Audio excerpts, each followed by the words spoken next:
Primer libro de Crónicas, capítulo 2. Estos son los hijos de Israel: Rubén, Simeón, Leví, Judá, Isacar, Zabulón, Dan, José, Benjamín, Neftalí, Gad y Aser. Estos son los hijos de Israel: Rubén, Simeón, Leví, Judá, Isacar, Zabulón, Dan, José, Benjamín, Neftalí, Gad y Aser. Estos son los 12 hijos de Jacob. Ahora bien, en Génesis capítulo 48, Jacob adoptó a los hijos de José, a Manasés y Efraín. Esto es por el derecho de adopción que Jacob hizo para que los hijos de José pudieran formar parte de las tribus de Israel, o de las tribus que formarían la nación de Israel. Entonces son 12 de sus propios hijos y 2 de sus nietos, los cuales le nacieron en Egipto.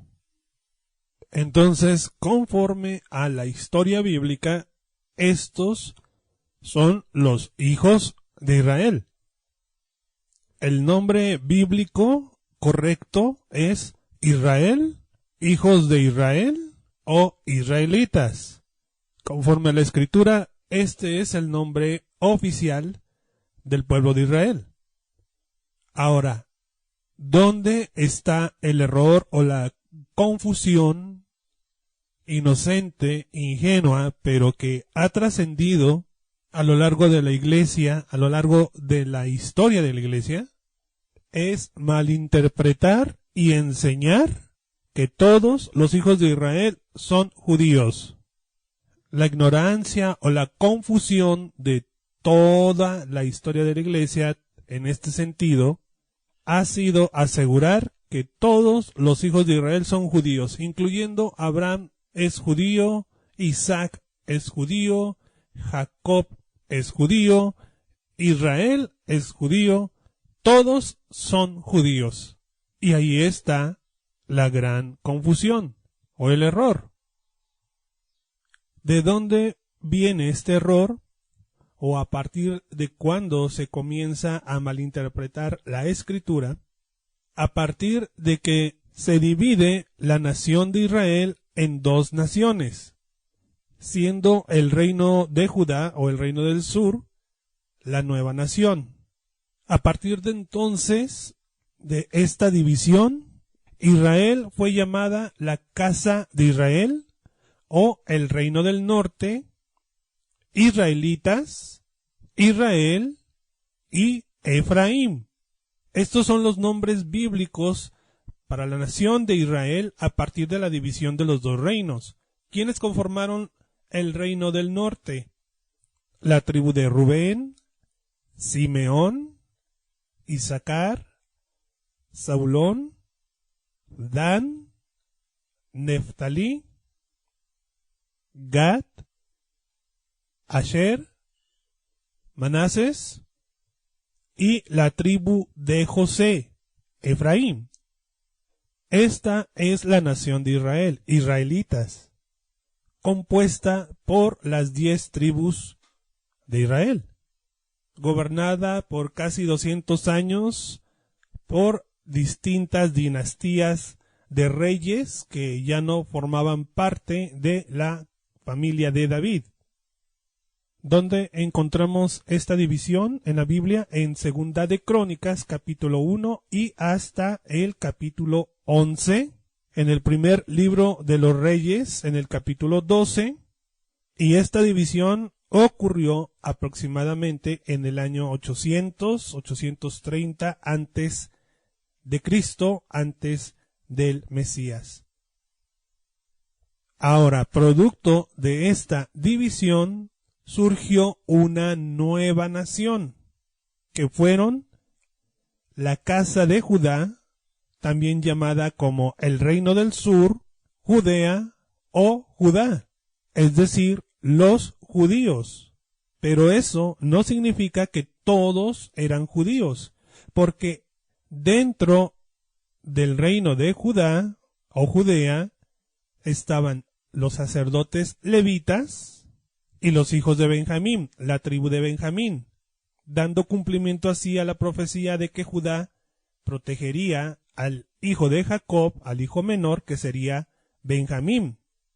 Esta promesa la hizo Judá antes de que fueran a Egipto. Entonces, el reino del sur es la nueva nación, son llamados judíos, pero no todos eran judíos, porque había otras dos tribus que no eran judíos. Se les dice judíos a los levitas porque están en la nación de Judá.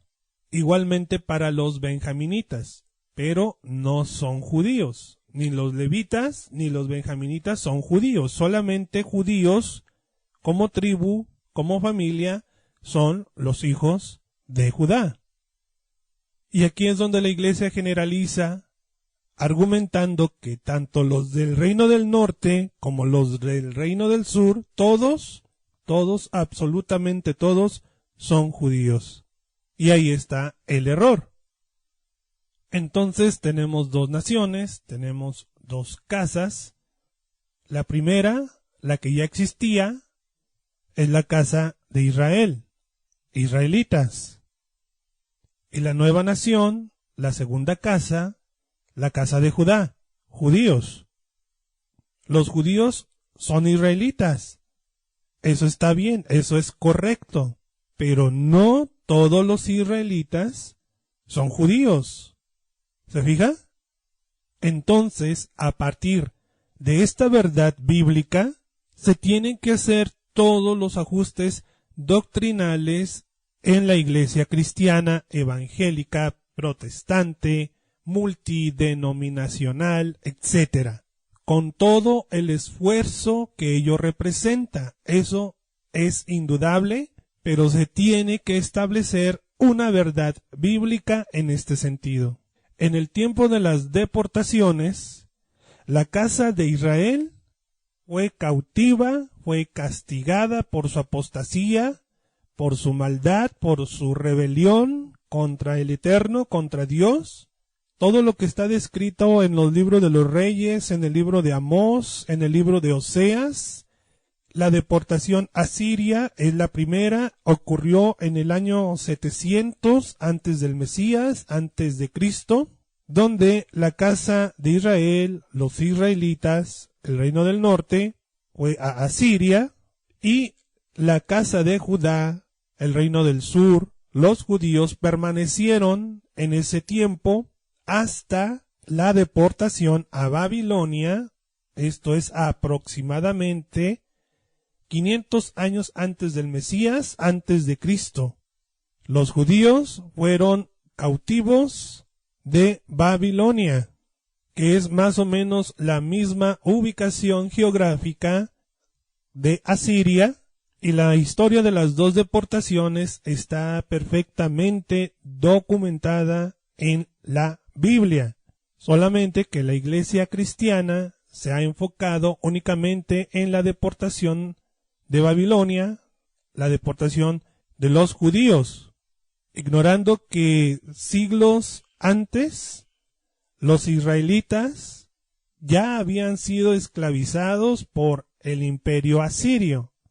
Esta es otra verdad bíblica que la iglesia también debe establecer como una verdad bíblica.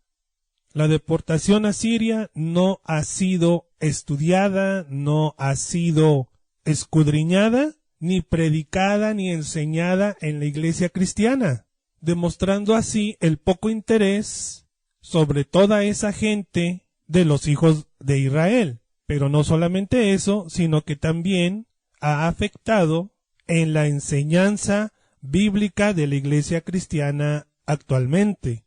Y teológicamente se ha visto la ignorancia de este acontecimiento histórico bíblico, porque la deportación a Siria es un gran ejemplo, un desafortunado ejemplo de lo que la apostasía hizo en la nación de Israel, casi 200 años que duró el reino del norte, lo vivieron en apostasía, en rebelión contra las leyes de Dios.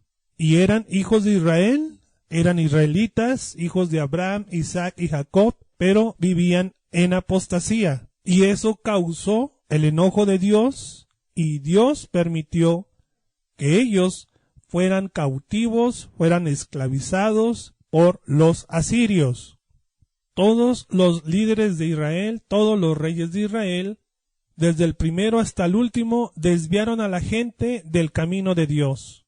Entonces, esta cautividad asiria nos demuestra que la apostasía que anuncia el apóstol Pablo en la segunda carta a los tesalonicenses va a terminar con una disciplina de parte de Dios. Y así como vinieron los reyes asirios, como Tiglat-Pileser, como Salmanasar, como Sargón, como Senaquerib, que son un tipo del anticristo, dice Pablo en la segunda carta a los tesalonicenses que se aproxima el inicuo, el hijo de perdición, el cual va a desviar a toda la humanidad, y si fuera posible, incluyendo a algún sector de la iglesia cristiana, que es apóstata, por el espíritu de error, para que le crean a ese asirio, a ese babilonio,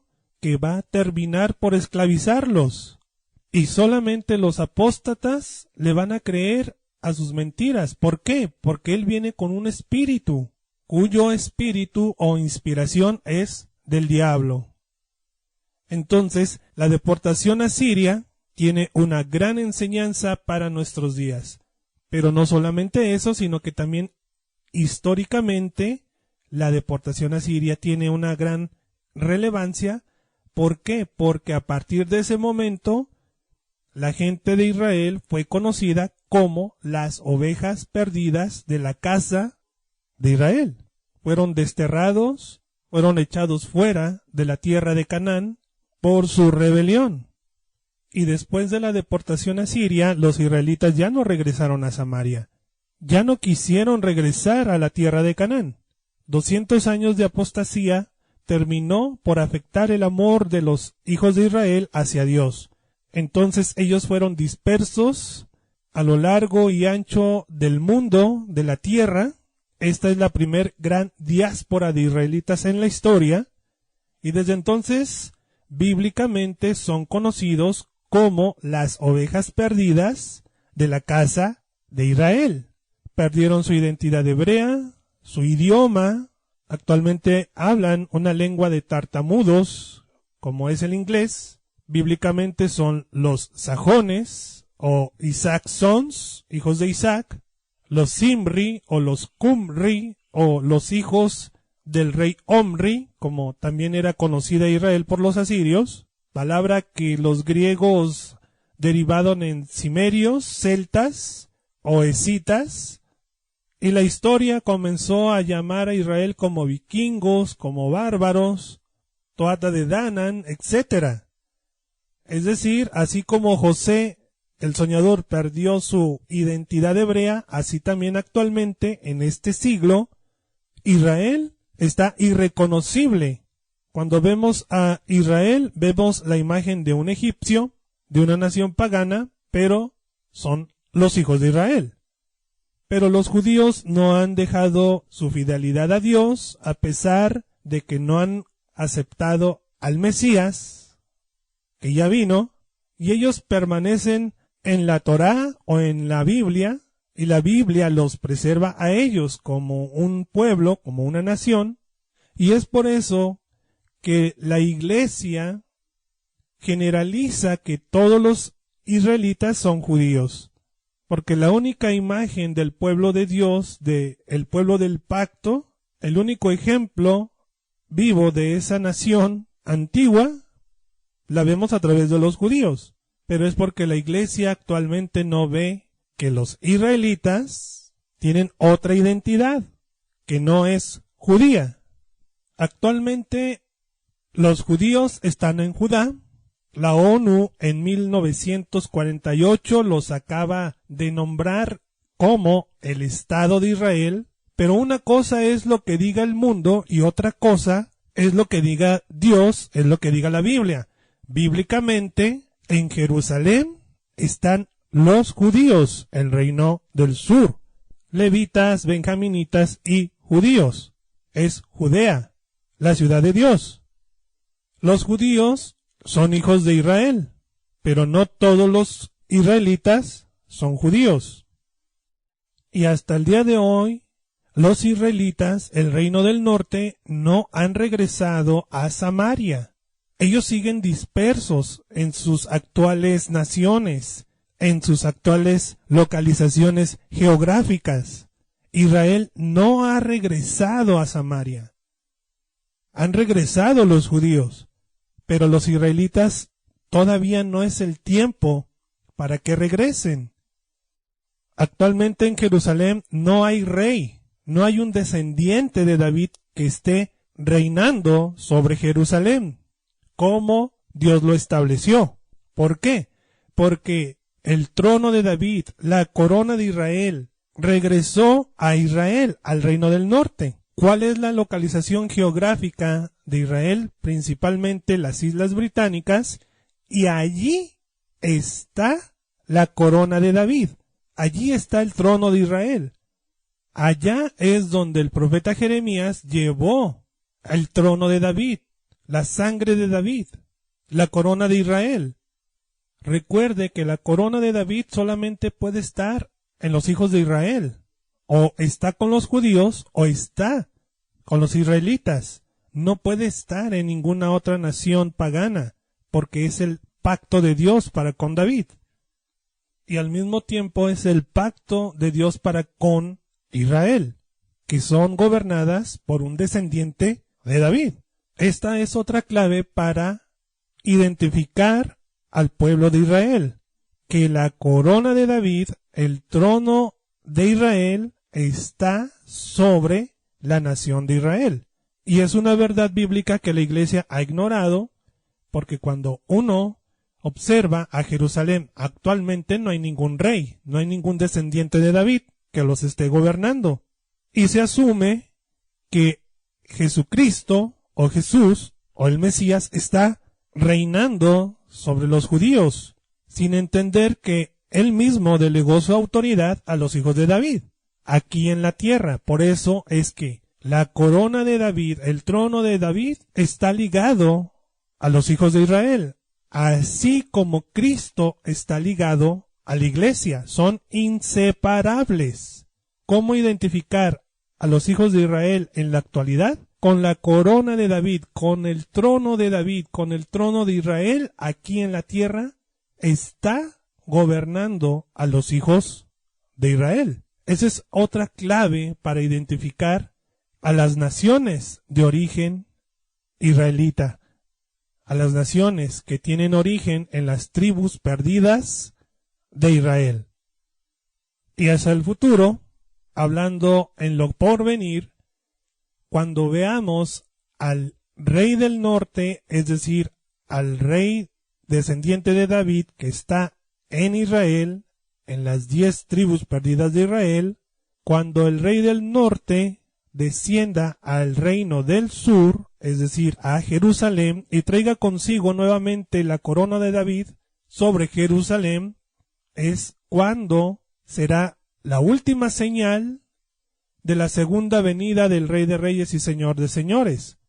Cuando veas al Rey de Israel estableciendo su autoridad con todo derecho divino sobre Jerusalén, allí es cuando comenzarán las dificultades para la iglesia, porque comenzará la disciplina contra la apostasía manifestada en la iglesia.